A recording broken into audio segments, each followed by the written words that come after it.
Olá, boa tarde. Iniciando o nosso programa Tardeado de 2025, nosso primeiro do ano, esse 4/1 de 2025. Sibeli já está aqui do meu lado, no Suíço, o doutor Marco. Apresenta um pouquinho aí para a gente iniciar a nossa trajetória de hoje. Contigo, Sibeli. O Procurador do Trabalho, Marcos Duane, e membro do Ministério Público do Trabalho. Nosso entrevistado de hoje. Muitíssimo obrigado por estar conosco e vamos discutir essa pauta tão esperada que é o direito dos PCD. E vamos adentrar nesse espaço e vemos qual o direito, os deveres e aonde que eles precisam ser incluídos. A gente vai iniciar quais são as principais leis que garantem o direito de pessoas com necessidades especiais no Brasil, os PCD. Certo, uma boa tarde. Antes de começar, eu vou só me. Já que está falando de PCD, vou fazer minha autodescrição, né? Sim. Eu sou um homem branco, de cabelos castanhos, olhos castanhos, uso barba, estou com uma roupa azul, uma camisa azul, calça jeans, né? Tenho estatura mediana. Isso é o que a lei exige que se faça, né? Tem a audiodescrição para que as pessoas que não têm possibilidade de enxergar possam saber quem está falando. Também, Libras é outra modalidade de incluir as pessoas que têm problemas auditivos, né? Então, isso é uma série de questões que a própria lei prevê também. A legislação prevê. Mas voltando à legislação, no nosso país há uma série de leis tratando do tema. Há leis mais antigas e mais recentes. As mais recentes, tem que destacar, é o Estatuto da Pessoa com Deficiência, que é a Lei 13.146 de 2015. Ela vem para especificar uma convenção que o Brasil assinou, internacional, com os direitos dos PCDs, convenção da ONU. E é importante também destacar que, para a lei, quem é PCD? Para fim legislativo, PCD é a pessoa que tem uma impossibilidade de longo prazo, de natureza física, psíquica, mental, intelectual ou sensorial, e associado a uma barreira que impede, uma ou mais barreiras que impede que ela exerça seu direito ou que ela se porte de maneira igual aos demais. Então, a lei, ela criou um critério biopsicossocial. Então, não é aquele conceito de deficiente, é a pessoa, né? É um apanhado com o ambiente. Se o ambiente apresenta barreiras, ele está impedindo que ela exercite seus direitos plenamente. Então, o ambiente também é importante para saber para definir o conceito, né? A legislação principal é essa. E é importante destacar também que o autista, aquelas pessoas que têm transtorno de espectro autista, para todos os efeitos legais, é considerado deficiente. Então, todos os direitos do PCDs, os autistas também têm. Então, é um caso que tem que ser bastante destacado, né? A situação tem aumentado bastante no nosso país, né? No mundo de modo geral, no nosso país em particular, e a presença de pessoas com transtorno do espectro autista. Então, essa legislação são as principais. Tem a Convenção Internacional que eu fiz referência, né? Existe também uma convenção interamericana que trata da proteção dos PCDs, mas, de modo geral, essas são as leis que tratam do PCD. Tem outros pontos específicos, de lei 8.213, que trata da questão das cotas para emprego, uma lei que também trata da cota para concurso público, né? Mas, de modo geral, essas são as normas que o nosso país tem. Diante de tudo isso, aí, quais são as principais obstáculos encontrados dentro da justiça brasileira? Sempre tem alguns obstáculos a ser enfrentados. Como é que acontece isso? Os obstáculos maiores para as PCDs, na justiça, começa com acesso ao prédio, né? Muitas vezes o prédio público ele não é dotado de acessibilidade. Tem esse primeiro obstáculo. Um outro obstáculo que nem sempre se encontra pessoas qualificadas para lidar com o público PCD, né? Nem sempre há pessoas qualificadas, e mesmo os profissionais da área jurídica também são poucos especializados nessa área que possam orientar o PCD.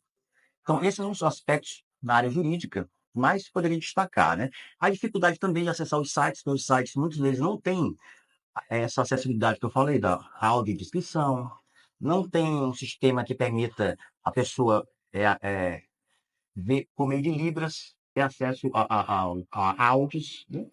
Alguns tem, mas assim, não é uma coisa generalizada. Esses são os pontos na própria justiça que a gente percebe que causam mais dificuldade para perceber. E que medidas podem ser adotadas para melhorar a acessibilidade da justiça, das categorias dos PCD? É, Primeira coisa, a questão arquitetônica, né? Se os prédios forem mais bem preparados para isso, as pessoas poderão exercer seu direito de ir e vir com mais com mais facilidade. É o primeiro ponto. O segundo é capacitar mais os profissionais para lidar com essa área. Geralmente, o que percebe? O profissional que trabalha com essa área é porque tem algum parente vinculado a essa questão.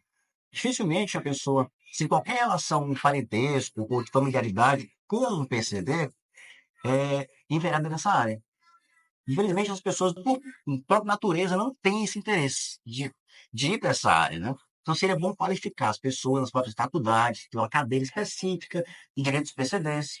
Seria bom também, para evitar discriminação, outras formas de preconceito ou de crimes, que houvesse uma delegacia especializada em atendê-los, né?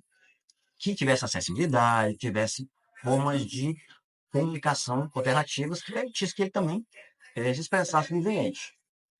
Aí onde vamos entrar na parte da inclusão, né? Como a legislação brasileira garante o direito à educação inclusiva às crianças e adolescentes com deficiência. Essa lei é bastante ampla, ela prevê uma série de direitos. É uma lei muito, muito boa desse ponto de vista de previsão de direitos. Ela prevê desde combate à discriminação, bom acesso à saúde, à educação, à vida digna, habitação, até prioridade em questão de habitação, de moradia, e vários outros pontos que você ter elencar, que é bem grande, que a lei é bastante extensa. Mas em relação à educação em particular, a lei prevê o direito à educação de forma plena e que considera crime negar a matrícula ao aluno, nas escolas particulares cobrar um valor a mais, né? Isso é considerado crime, cancelar a matrícula do aluno.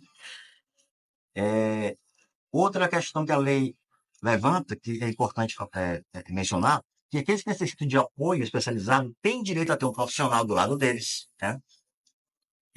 As tarefas, atividades escolares têm que ser adaptadas para o aluno, não é o aluno se adapta à escola, a escola se adapta ao aluno, né? Existe também um PEI, que é um programa de ensino individualizado, que tem que ser feito para aquele aluno, de acordo com as características dele.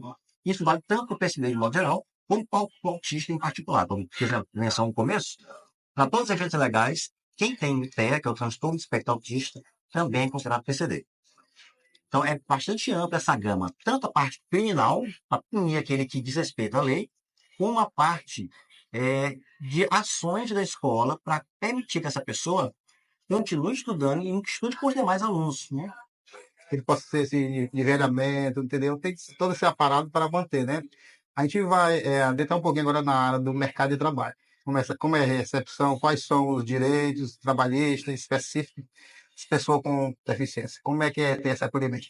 Olha, na minha atuação como membro do Ministério Público do Trabalho, aqui em Teresina, a gente se depara com a questão das cotas legais. A legislação previdenciária, a Lei 8.313, ela prevê que empresas que têm mais de 100 empregados têm que ter de 2 a 5%, aí a lei faz uma relação de quantidade de profissionais de pessoas PCDs, né? Então, é dever da empresa buscar esses profissionais, ter no seu quadro aquele percentual mínimo. Além disso, ela tem que qualificar o profissional, ela tem que ter acessibilidade, ela tem que poder receber esse profissional, não pode discriminar, né? Não pode negar acesso ao emprego porque ele é PCD. Aí configura aquele crime que eu já mencionei antes. Tem que adaptar o ambiente, claro, adaptação razoável, como a lei fala, né? Ele vai modificar o ambiente de tal forma que crie custo desproporcional. Mas é importante que a empresa acolha e efetivamente utilize o trabalho do profissional, né? Esses dias eu estive até conversando com algumas empresas sobre a possibilidade de acolher mais pessoas que têm síndrome de Down, autistas, quem tem deficiência intelectual. A gente não vê muito isso nas empresas, a gente vê mais pessoas com deficiência auditiva, né? Ou com deficiência de locomoção, mas essa área específica a gente não tem observado tanto assim. É um trabalho conversando com colegas para tentar fazer com as empresas. Então está sendo tá absorvendo mais, as empresas estão se preparando, né, para acessibilidade, né, trazer essas pessoas e dar oportunidade. E tem mais direitos. Então, por exemplo, tem a habilitação, que é a questão da capacitação da pessoa para o mercado de trabalho. Tem a reabilitação profissional, que acontece quando? Imagine que o trabalhador, ele não era PCD, mas ele sofre um acidente de trabalho, um acidente qualquer, perde um membro, uma função, que era que ele usava no trabalho. não dispensar o trabalho dele. Então, ele tem o direito de ser reabilitado, ele tem que ser recolocado no mercado de trabalho, em outra atividade, que ele possa exercer plenamente. Falando de direito, qual direito que a pessoa tem com relação ao serviço de saúde? Tem alguma prioridade mais que os demais pessoas? Sim, sim. O PCD ele tem prioridade de atendimento no serviço de saúde privado e público. Ele tem direito ao atendimento multidisciplinar, de acordo com a sua condição. Vários profissionais devem atender, no caso do autista em particular, que também é PCD. Fonoaudiólogo, psicólogo, terapeuta ocupacional, né? Todos esses profissionais fazem parte do elenco de profissionais que devem dar o suporte à saúde dele. Também tem o direito, por exemplo, de ser atendido em domicílio se ele não puder se locomover até o hospital. Esses são os principais direitos relativos à saúde. Tem que ser bem plena, bem direcionada ao PCD. E como a gente percebe, a nossa lei, de modo geral, nosso país faz leis muito boas. O problema sempre é botá-las em prática, que é isso que a gente está precisando que seja feito. E quando ele se sente lesado, se sente o seu direito violado, como é que ele procura o advogado? Como é que ele consegue recorrer? Tem um defensor público para gerir todas essas problemáticas? Se for um crime, discriminação, por exemplo, ele pode se dirigir à delegacia de polícia para registrar um boletim de ocorrência. Também ele pode buscar o defensor público, se não puder, tiver condições de arcar com o advogado. Ele pode também fazer denúncia no próprio Ministério Público. Por exemplo, ele foi preterido uma vaga de emprego. Ele pode fazer, em razão da sua condição de PCD, ele pode fazer uma denúncia ao Ministério Público do Trabalho, né? Em razão dessa condição. Ele pode ainda buscar mais informações sobre essa questão jurídica que envolve essa questão, esse fato, né? Diante de tanta situação, quais são as mais comuns violação de direito que são procuradas pelo defensor público? Alguma observação que você pode nos passar? Olha, as mais taxadas, mais questionadas. Sim. Ponto de vista assim, mais teórico do que prático, porque é uma questão, não é uma estatística exata, mas a gente percebe uma dificuldade de acesso ao mercado de trabalho. Muitas empresas não contratam e às vezes alegam que é porque não tem profissional, mas também elas não vão atrás, não se esforçam. Muitos acordos que nós fazemos lá no Ministério do Trabalho, a empresa se apresenta, tem um interesse de verdade de cumprir a lei e ela busca o SESI, o SESC, serviços sociais para qualificar com as pessoas e essas pessoas são contratadas pela empresa. Então, tem como fazer ela ser cumprida. Muitas vezes então, uma boa vontade que isso ocorra, né? Então, essa é uma situação, exemplo de que dá para fazer isso. Questão do mercado de trabalho, matrícula em escola. Eu recomendo sempre que os pais, quando for matricular o filho em escola pela primeira vez, conheçam a escola primeiro. Vá lá, tente e documente isso de alguma forma, seja por meio de gravação, por meio de e-mail, para saber se tem vaga na escola primeiro. Não diga a condição primeiro, filho. Faça esse teste. Olha, eu preciso matricular meu filho, tal, tal, tal. Tem vaga? Tem. Ótimo.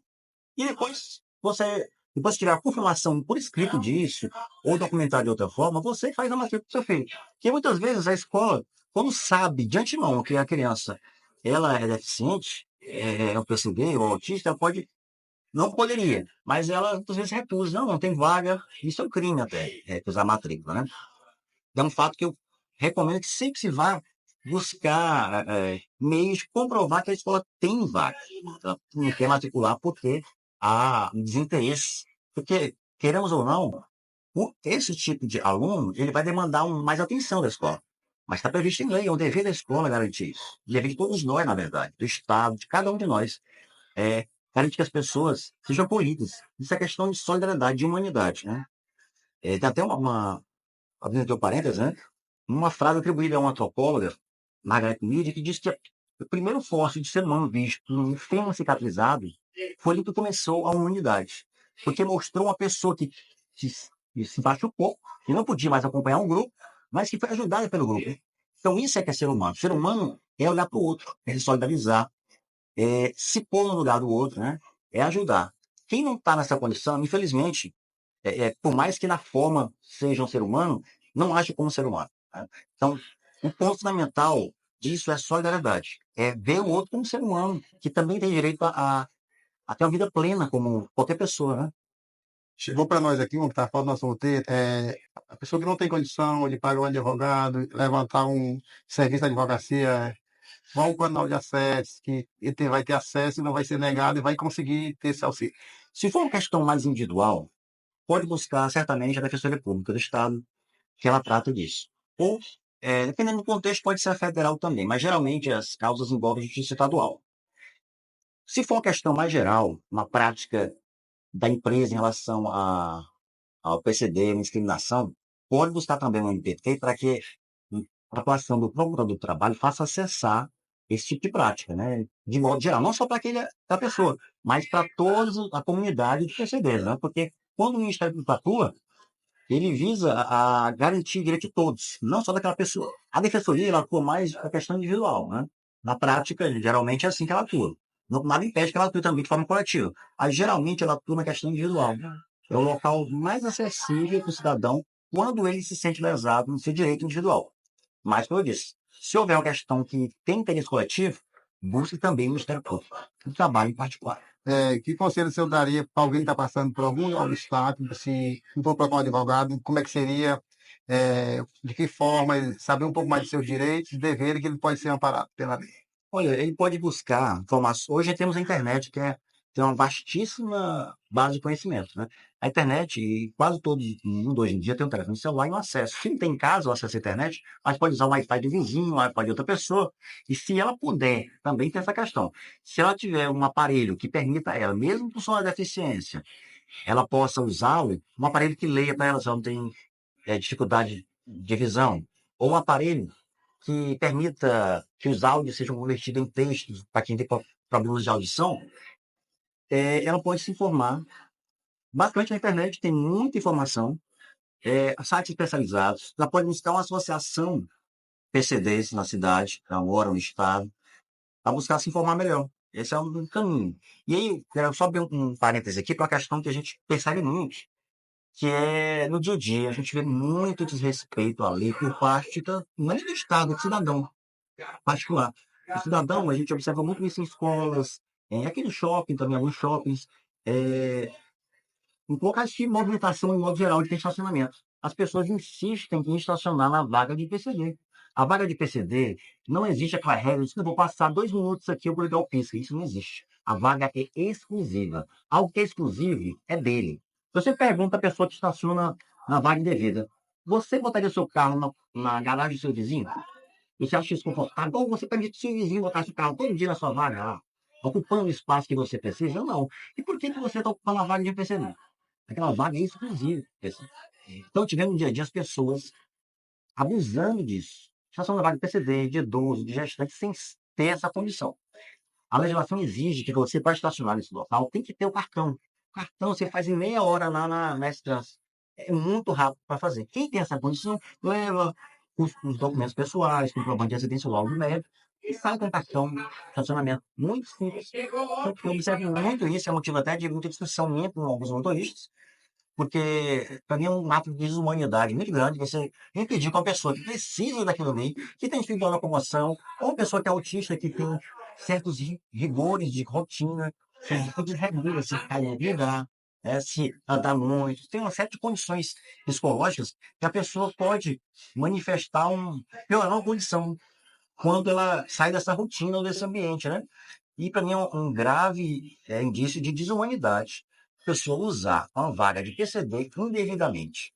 Já tive, como eu disse, muitas discussões com motoristas. A gente sabe que nem toda pessoa tem a boa vontade de sair. Muitas vezes sai, hein? A gente chama atenção, mas algo que, para mim, deveria se estender a questão da discriminação para isso. A gente só resolveria isso se a gente atuasse, o Ministério Público do Estado atuasse e visse isso como um crime. Você está discriminando, você está impedindo que a pessoa exerça o direito dela em razão da deficiência dela, porque se simplesmente quer ocupar aquela vaga indevidamente. Se fosse assim, talvez resolvesse. Outro problema que eu vejo também é a nossa S-Trans. Eu expedi um ofício para a S-Trans, eu conversei com a promotora de PCD aqui da cidade, pedi instalação de procedimento para apurar a omissão da S-Trans em fiscalizar isso. É raríssimas vezes eu ver a S-Trans fiscalizando esse tipo de conduta. Onde eu sempre passo, né? Nas escolas que eu passo, nas clínicas que eu tenho acesso, né? Raramente você vê o guarda desse trânsito, e muitas vezes está lá o carro estacionado. Não precisava ir todo dia. Para fosse, de vez em quando, o agente de trânsito fosse, de vez em quando lá, autuasse, de vez em quando uma pessoa ou outra, isso daria uma visibilidade. Essa é uma campanha educativa, o pessoal que tem também campanha educativa para que isso se espalhasse. Então, se você não pode ajudar, não atrapalhe. Esse é o conceito básico em relação aos PCDs. Não pode ajudar, não atrapalhe. Quem não atrapalha está fazendo muita coisa. A gente fala muito de assim, o que está por vir assim, 10 a 5 anos de inclusão, que possa beneficiar, que possa melhorar pessoas com deficiências nível Brasil. O que está por vir que possa somar para melhorar? Olha, o nosso país ele vem numa escada positiva, quando se trata de PCD, do aumento da legislação, melhoria. Ao contrário de outras leis que estão reduzindo com a questão trabalhista, que cada dia tem piorado o nosso país, a gente percebe em relação aos PCDs a perspectiva mais positiva. Porque veio o estatuto, tem a convenção, veio o estatuto, há uma série de medidas a serem feitas, mas o problema maior ainda é a fiscalização. A perspectiva é positiva pela lei que a gente tem, mas é ruim por quê? Porque na prática falta a fiscalização do Estado e falta também nós, como cidadãos, cumprir o nosso dever de respeitar a lei, respeitar o outro. A coisa mais simples que existe é você respeitar o outro, né? E isso a gente não faz no dia a dia. Eu falo nós, eu me incluo nisso. Embora algumas ilegalidades eu evite cometer, como essa de estacionar em vaga de PCD, é uma coisa que eu não faço indevidamente, se não tiver o cartão no carro, a gente tem que começar a olhar para nós mesmos e ver o que a gente pode fazer pelo bem do outro, não só pelo mal que a gente tem feito, né? Com todo o conhecimento, ser um cidadão que tem várias experiências, assim, na sua visão, o que o senhor acredita que é necessário para garantir tudo isso, essa inclusão e a proteção das pessoas, dos PCD como um todo? O primeiro, como eu disse, é fiscalização. O Estado tem que agir do seu papel. O problema é porque há uma filosofia em andamento no nosso país de que querem o Estado mínimo. O Estado mínimo é o Estado que não garante nada. É o Estado sem educação, sem saúde, sem segurança. E quem garante para nós? É o Estado. Então, a gente tem que primeiro mudar a nossa mentalidade, né? E entender que o Estado, ele existe e que o nosso papel é cobrar que o Estado cumpra a sua função. E não querer diminuir o Estado a todo custo, como se isso fosse resolver algum problema. Não resolve. Nós precisamos de professores, de médicos, de policiais, de juízes, promotores, precisamos de profissionais para trabalhar. Assim como precisamos de outros profissionais, mas se você reduzir a quantidade de profissionais, você vai ter um atendimento pior. Então, sem fiscalização, sem servidor público que faça esse trabalho, as coisas não andam. O primeiro ponto é esse. Segundo, a gente também se conscientizar que nós temos um dever. Esse dever não é só do Estado, o dever de todos nós, de cada um de nós, de cumprir a lei. Cumprir a lei é básico. Como eu disse, para mim é uma questão de humanidade, você respeitar o direito daquele que não pode se locomover e ter um acesso melhor, um pouco melhor. Porque as pessoas passam por tanta dificuldade. Quem conhece um PCD, quem conhece a pessoa que é autista, é que tem uma ideia da dificuldade que essas pessoas passam. Porque elas passam de terapia em terapia, fazem 3, 4 terapias quando podem pagar, ou quando o plano de saúde autoriza. Muitas vezes não podem e fica dependendo do Estado, né? Às vezes as sessões não são suficientes, não tem um tratamento digno, adequado. E além de toda a dificuldade que ela tem na vida do dia a dia, de acessibilidade, de conseguir um trabalho, de ser discriminada pelas pessoas, ela não consegue estacionar na vaga dela, no direito dela. É como se você não pudesse botar o carro na sua casa. É a sua garagem. Por que você não pode botar o carro? Não, porque o vizinho achou que devia botar o carro na minha vaga. Esse, para mim, esses são os pontos que a gente tem que observar, fundamentalmente. Tratar as pessoas com respeito. É um mínimo que a gente pode fazer. Aí então, são uns os direitos são violados, né? Que tem que ser revisto, tem que pôr na prática, né? Isso. Tem que cobrar e fazer a nossa parte, e respeitar. A gente está finalizando nossa entrevista, em cima da média, muitíssimo obrigado, esclareceu demais. Dê suas considerações finais, a forma que você imagina aqui que deveria ser um país futuramente mais respeitoso, as pessoas, no geral, e como os PCD, que tinha sua vida com acessibilidade bem inclusiva. Me dirigindo mais à audiência, né? Primeiro ponto é entender que precisamos do Estado. Nada disso é possível sem o Estado. Não existe qualquer organização social complexa sem uma estrutura que nos permita exercer nossos direitos. Então, sem o Estado, pode esquecer. Estado mínimo, menos ainda. Nós precisamos de um Estado do tamanho adequado para cumprir os nossos direitos, cumprir sua função. Garantir que todos nós possamos exercer a nossa vida de forma plena. O PCD não quer privilégio, ele não tem privilégio. Pelo contrário, ele tem uma vida difícil, muito mais conturbada. Se já é difícil a vida do dia a dia das pessoas, no modo geral, a vida do PCD ainda é mais complicada. exigem tratamento médico, às vezes em razão da própria condição, avaliação, acompanhamento psicológico, porque não é fácil a vida, envolve uma série de pessoas, então a vida dele faz outras pessoas ao redor também terem sua vida modificada, né? E acho que esse ponto fundamental é que cobrar do Estado que faça as leis serem cumpridas, fiscalizar a função, e nós, como cidadãos, respeitarmos o outro. É coisa simples, básica, respeito do outro. Não só no discurso, mas na prática, no dia a dia. Doutor, muitíssimo obrigado. O programa Tarde só tem a agradecer, trazer essa pauta. Tudo que nos pede, a gente compartilha com a galera, com muito zelo, com muita dedicação e bastante precisão, que trouxe para a gente aqui. Pensando nesse momento, a gente tem essa lembrança, esse legado, abra e veja, sinta seu agrado e que possa voltar outras vezes no programa. A gente fica muito agradecido, foi de muita precisão, de muita grandeza, essa entrevista para a gente, de muita informação. Muitíssimo obrigado. Muito obrigado. Beleza? Vamos ficar de pé para nós fazer nossa foto para marcar nossa registro. Sim,